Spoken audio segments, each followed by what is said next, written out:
Good day, poker peeps. This is Sky with Smart Poker Study.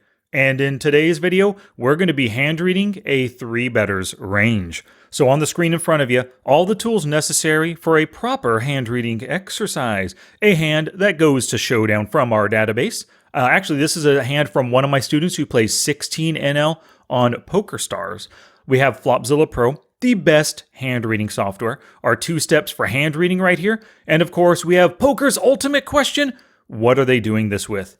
Answering this question with as much information available as possible is going to help you make great reads and exploits on your opponents. And to help you use this question with every hand you play and every hand you study, get my free PDF, Poker Training, The Ultimate Question. There's a link for it down in the description below. But this is what it looks like. Page 1 gives you the ultimate question with all the bits of information that you need to answer it properly. Starting on page 2, examples with a ton of information, asking and answering the question in a real-world hand that I played. So let's get to the hand reading exercise. I've already pulled off all the HUD panels for the unimportant players in this hand. So we're left with these 2 players, the small blind and the big blind. Folds to us, we open raise, fold, and in a 3-bet to roughly 12 big blinds right here. So once again, we always have to ask ourselves, what is he doing this with? This is going to help us in step 1, assign a pre-flop range based on information and actions. So what do we know about this player, right? To know what he is 3-betting with. Tight aggressive player in the worst position in the small blind at the table. But look at this. His 3-bet is only 3%, 2 out of 74 opportunities in the past. Super honest 3-better, right? So we can initially put him on a very tight range. Maybe not as tight as that. Let's go with this one right here. 3% range. Jacks make sense to me. Ace, king off, and of course the better hands all make sense for 3-betting right here. But here's the thing. A tight aggressive 3-betting from out of position, it might seem like just a tight range would be good enough, but bluffs are possible depending on the situation. Let's look at a few factors. Number 1, sure, we have 202 hands on this player, so he has the same number, roughly the same number on us. But so far in this session, we're running a 29-23. We're a super aggressive player right now. It looks like we're just lagging off big time, right? So he might be challenging us with our current aggressive image. Another thing to consider, in the big blind, we have a 35-21 player who has shown the ability to 3-bet in the past. It's only 1 out of 10, but he can 3-bet. Our villain might be turning some of his calls into 3-bets simply for the reason that he doesn't want to call and then face a 3-bet. He wants to be the aggressor himself. And in general, tight aggressive players, 16-10, a little bit past. I mean, he's calling 12% of the time. But generally, tight players, they like to raise more so than call. So I think we can turn some of his calling hands into 3-bets right here. So let's add a few more. 10s. Maybe 9s. I think 8s and below will simply call just to set mine, not turn those into 3-bets. But sometimes I see 9s and 10s, and I do it for myself. I'm a tight aggressive player. 9s and 10s get 3-bets sometimes. Now I think Ace Queen, Ace Jack, and Ace 10, they all have the ace power, the suited power, the connected straight power. Even Ace 10 can hit a straight, right? I think all of these can be making the play. I think Ace Queen, instead of calling, can definitely 3-bet here.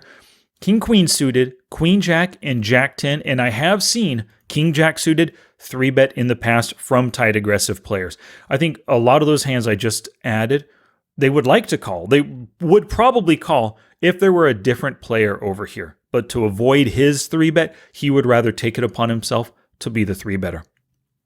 Now, this is there's no 3-bet real bluffs in this range. I mean, Jack 10 and Queen Jack, yes, those are kind of bluffy. He would prefer that we just folded. But some of the most common bluffing hands that I see taught by others, I teach myself, are the suited baby aces. For the same reason as these, they're suited and they're connected for straight power, ace blocking power as well. They're all really good hands to 3-bet bluff. So at least for now, I want to add these to this player's range, and I'm pretty comfortable with this. 8% 3-betting, even though it's only 3% right now.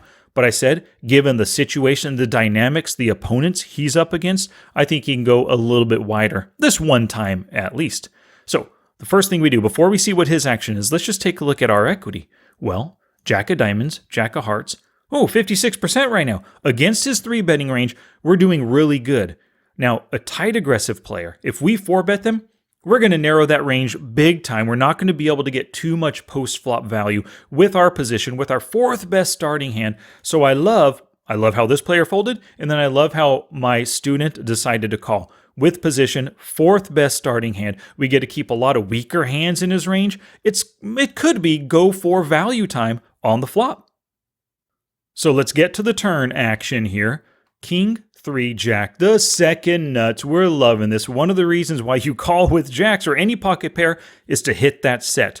When you hit the set, ooh, it's lovely. You want to get as much value as possible. So on the King 3, we had 55.5% equity. On the King 3 Jack, we jump up to 88% equity. We're loving the spot. Second nuts, it's go for value time. We're hoping he bets so we can call and kind of slow play our hand, or maybe raise. But this tight aggressive player, 3-bet honest, also honest when c-betting so far, 4 out of 9 at 44%, he checked to us. So I do definitely suspect some kind of weakness, right?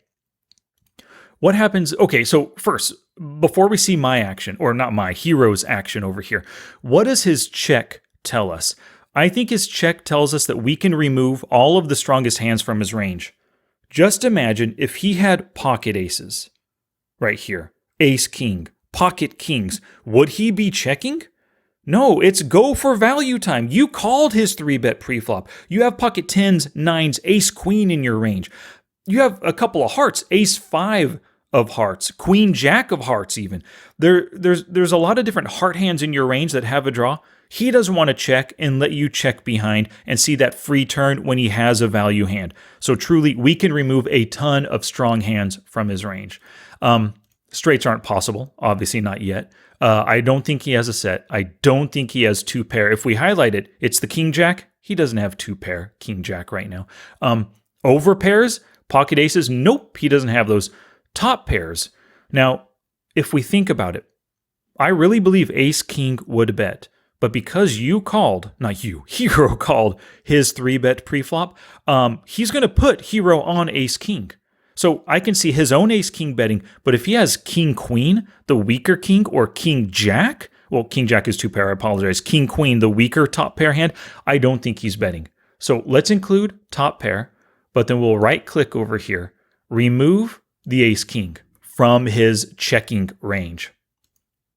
So now we've effectively, or he has effectively capped his range by checking right here. We removed, all the strongest hands. That's what capping your range is.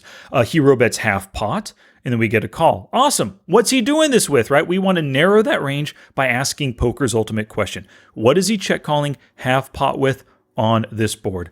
So I think we've already kept in some top pair hands. I think we can keep in pocket pair less than top card because nobody wants to fold pocket queens to 1-bet. Right? Even though it's a 3-bet pot and he could put us on ace king, he doesn't want to give up that just yet. Everybody hates folding pocket queens, I should say. Now, all of these over here, the mid pairs, I think all of these can call for one street, testing us out, feeling us out. They have a pair plus an overcard. I think those can be doing it right there. Well, Jack 10's not overcard, but it's pair plus a backdoor straight draw. Queen Jack as well, right? But pocket pair less than second card, I think those are folding in a 3-bet pot after checking right there. But flush draws, they're all the nut flush draw he's calling there. The gut shots, they're all nut gutters. So for sure, he's calling there. But this is one of the great things. We bet half pot, and then boom, we narrowed his range by more than 50%. He's only continuing with 43% onto the turn right here. So we get 8 of diamonds on the turn. We have 85% equity once we narrowed that range right there because the equity dropped a little bit because we removed just some of the weakest hands and we kept hands with equity against our trips right here. But what happens? 8 of diamonds on the turn. Loving that 92% equity, jumped up big time, loving this spot. This did not complete any draws whatsoever. It is go for turn value time right now. Actually, before we take a look at the action, let me show you something interesting. The 8 of diamonds gave us 92% equity. But what if it was the 8 of hearts completing some flush draws?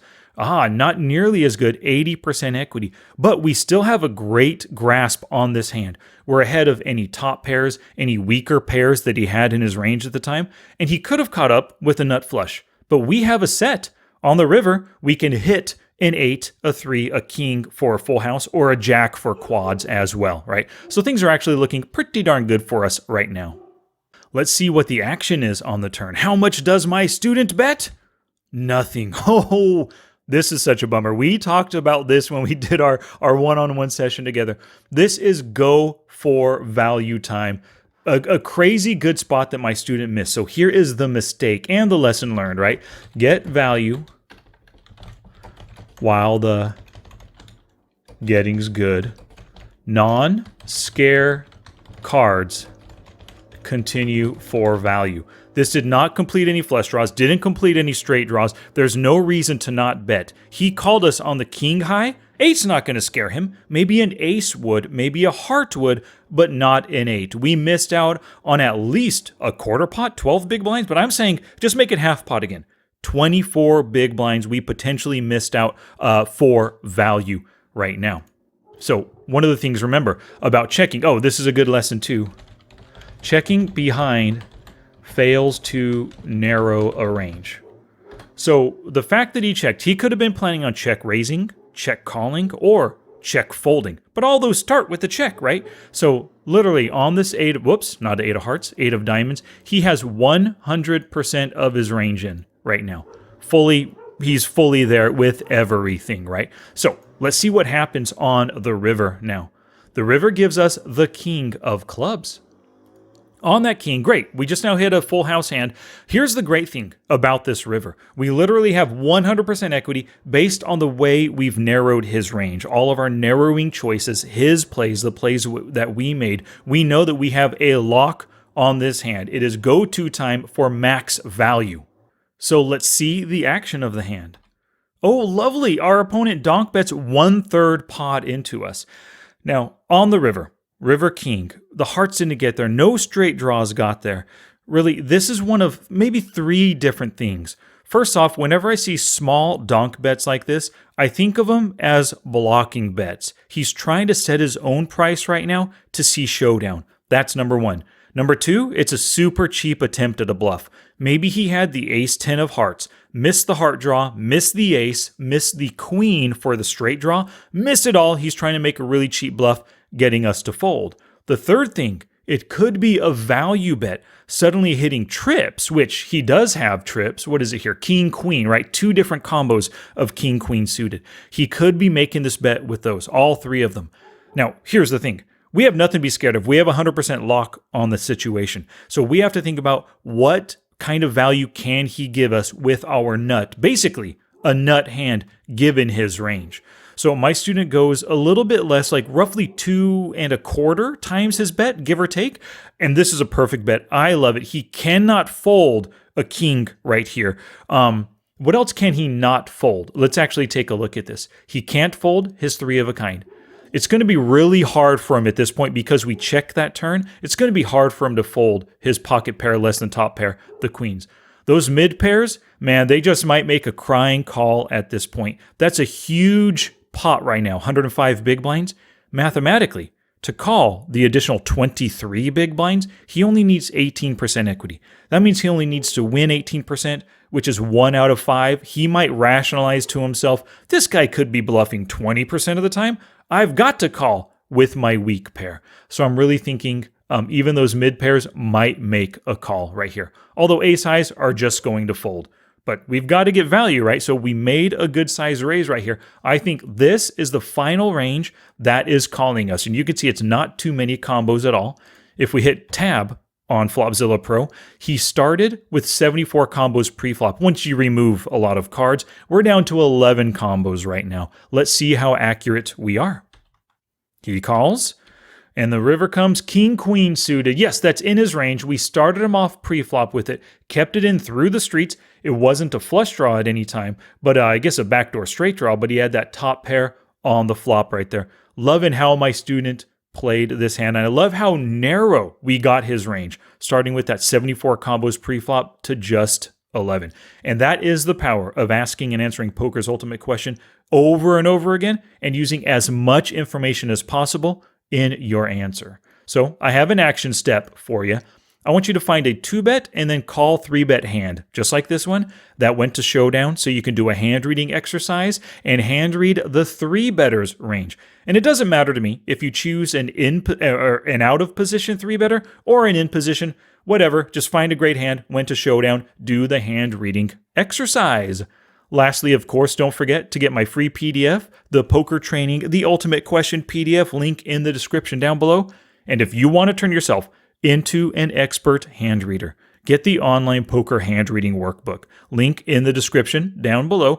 95 pages, 38 hand reading walkthroughs along with exercises for you to do, 15 video demonstrations and quizzes, and then a 17-page answer key. Before you watch another video, please subscribe to my channel.